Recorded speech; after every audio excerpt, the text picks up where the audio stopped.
السلام علیکم ویورز ملګرو زه درته نن ښیم چې څنګه کولی شو خپل د موبایل ډیوایس آی پی ادرس چینج کړو. یعنې ستاسو چې کوم موبایل وي که نه زیاتره وخت موږ چې کله په انټرنیټ کې کار کوو کوم ویب سایټ ته ځو یا کوم پلیټ فارم خلاصوو هغې کې موږ زیاتره وخت بلاک کېږو.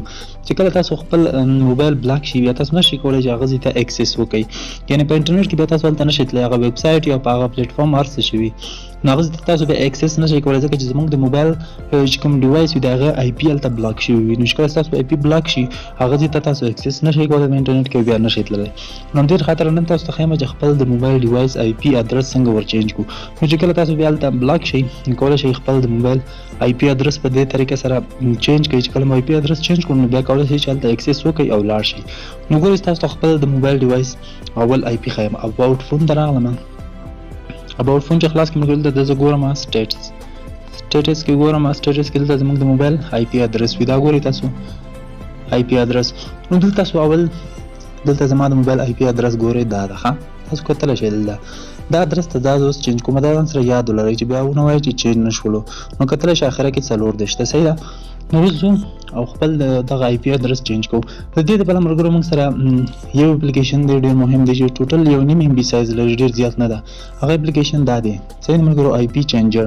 نو دا اپلیکیشن تاسو کولی شئ د ویډیو په ډسکرپشن کې ما تاسو ته لینک درکړی هغه وکړئ، تاسو ته به دا اپلیکیشن ډاونلوډ شي. چې کله مو ډاونلوډ کړو خپل موبایل کې مو انسټال کړو نو چې اوپن یې کوئ تاسو ته داسې صفحه راځي صحیح ده.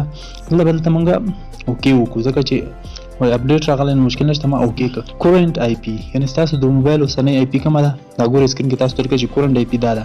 لاندې ګورئ چینج آی پي ادرس دا به اوکې کوئ. چې چینج آی پي ادرس مو اوکې کړ دلته ملګرو تاسو شی کوئ تاسو ته ډایرکټ دغه صفحه راوړي. دلته به سمپلی تاسې ایرپلین موډ دا به تاسو یو ځلې آن کوئ صحیح ده. ایرپلین موډ به پرې راولئ او بېرته به بیا آن کوئ، یعنې آن آف به کوئ ایرپلین موډ مو صحیح ده. چې دا مو په دې نه بېرته بیک لاړ شئ. چې بیک لاړئ تاسو کتلی شئ زما آی پي چې کوم ده اوس کورنټ آی پي وګورئ بدله شوه، ګورئ اخره کې 7 شو صحیح ده. سیټینګ کې هم درته ښیم خپل د موبایل مخکې 40 شو اخر کې تاسو ما وویل آی پي ادرس. اوس ځم هماغلته اباوټ فون ته بېرته راځم سټیټس ته او سټیټس کې ستاسو ښیم آی پي ادرس. سټیټس کې تاسو وګورئ زما د آی پي ادرس اوس څنګه شو اخر کې ګورئ 7 شو یعنې چینج شولو. نو دغه طریقې سره ملګرو تاسو کولی شئ چې خپل د موبایل چې کوم ستاسو آی پي ادرس وي هغه ورته چینج کړئ. که تاسو ته په هر ځای کې مشکل وي اکسس ورته نشئ کولی، تاسو کوم ځای کې بلاک شوي یاستئ صحیح ده.